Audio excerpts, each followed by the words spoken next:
Di tengah hamparan tanah merah Trowulan, yang dahulu merupakan jantung dari kemegahan Majapahit, berdirilah sebuah kolam raksasa yang airnya tenang namun menyimpan rahasia besar. Masyarakat mengenalnya dengan nama Kolam Segaran, sebuah telaga buatan yang begitu luas, hingga menyerupai lautan kecil di tengah daratan. Bayangkanlah suasana pada masa itu, di mana angin sore membawa aroma dupa dan wangi melati, sementara matahari yang mulai tenggelam memberikan warna keemasan pada permukaan air yang jernih. Di tepi kolam ini, sebuah panggung diplomasi paling jenius dalam sejarah Nusantara pernah digelar, bukan dengan pedang atau pertempuran, melainkan dengan sebuah jamuan makan yang tak akan pernah dilupakan oleh siapapun yang menyaksikannya. Kisah ini bermula ketika kabar tentang kejayaan Majapahit terdengar, hingga ke negeri-negeri yang sangat jauh di seberang lautan. Para utusan dari berbagai kerajaan besar datang berkunjung, membawa rasa penasaran sekaligus keinginan untuk mengukur seberapa kuat sebenarnya kerajaan yang terletak di tanah Jawa ini. Di bawah perintah Sang Mahapatih yang sangat bijaksana, sebuah perjamuan agung disiapkan tepat di pinggir Kolam Segaran. Tujuannya hanya satu, yaitu untuk menunjukkan bahwa Majapahit adalah negeri yang diberkati dengan kekayaan yang melimpah ruah, sehingga tidak ada satupun bangsa lain yang berani meremehkan apalagi berniat menyerangnya. Ketika malam tiba, suasana di sekitar kolam berubah menjadi sangat magis. Ratusan obor menerangi setiap sudut, memantulkan cahaya pada ukiran-ukiran indah di dinding bata merah. Suara musik tradisional mengalun lembut, menciptakan harmoni yang menyatu dengan alam. Para tamu asing duduk bersila di atas permadani mewah. Di hadapan mereka tersaji aneka hidangan lezat yang dimasak dengan bumbu-bumbu terbaik hasil bumi Nusantara. Namun, yang membuat mata para utusan itu terbelalak bukanlah rasa makanannya, melainkan peralatan makan yang digunakan. Piring, mangkuk, hingga cawan yang mereka pegang semuanya terbuat dari emas murni yang sangat berat dan berkilau tajam di bawah cahaya obor. Para tamu itu saling berbisik, mereka bertanya-tanya dalam hati apakah benar emas di negeri ini begitu melimpah, hingga dijadikan alat makan sehari-hari.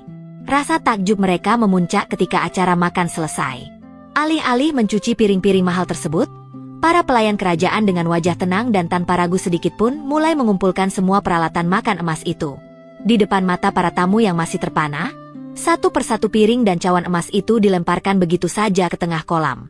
Suara air yang terciprat saat logam mulia itu tenggelam ke dasar kolam terdengar berkali-kali, seolah-olah emas itu tidak lebih berharga daripada batu kali biasa.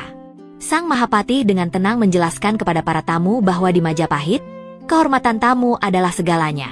Peralatan makan yang sudah pernah menyentuh bibir seorang tamu agung dianggap sudah terpakai dan tidak layak untuk digunakan kembali oleh orang lain, sehingga lebih baik dibuang ke dalam kolam. Strategi ini berhasil sepenuhnya. Para utusan asing itu pulang dengan perasaan gentar dan hormat yang sangat dalam. Di dalam pikiran mereka, jika emas saja dibuang seperti sampah, maka betapa tak terbatasnya kekayaan dan kekuatan militer yang dimiliki oleh kerajaan ini. Mereka pun mengurungkan niat untuk mencari masalah dan memilih untuk menjalin persahabatan yang erat. Namun, di balik layar pamer kekayaan yang luar biasa itu, tersimpan sebuah rahasia cerdik yang hanya diketahui oleh orang-orang dalam istana. Sebenarnya, sebelum perjamuan dimulai, para prajurit telah membentangkan jaring raksasa yang sangat kuat di dasar kolam, tepat di area di mana emas-emas itu akan dilemparkan.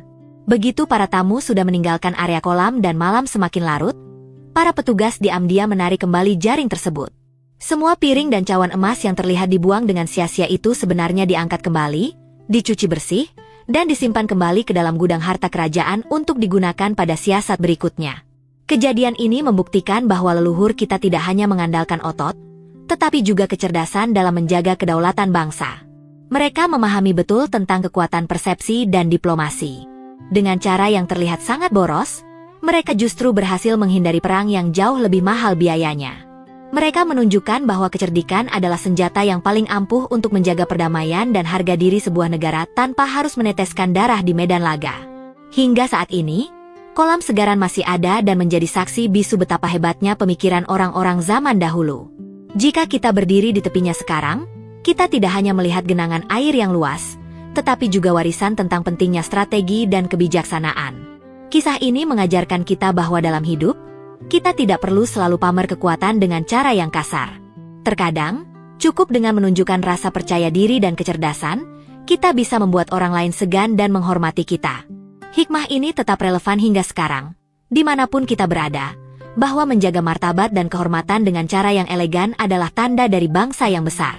Ingatlah bahwa kemakmuran sebuah bangsa bukan hanya diukur dari seberapa banyak emas yang dimiliki, tetapi dari seberapa cerdas masyarakatnya dalam mengelola sumber daya yang ada. Kolam Segaran akan selalu mengingatkan kita semua agar jangan pernah meremehkan kekuatan akal budi. Seperti air kolam yang dalam dan tenang, jadilah pribadi yang penuh dengan rencana dan tidak mudah dibaca oleh lawan, namun tetap memberikan manfaat dan kesejukan bagi orang-orang di sekitar kita. Begitulah cara Majapahit meninggalkan jejaknya di hati dunia, bukan sekadar dengan harta, tapi dengan kewibawaan yang abadi.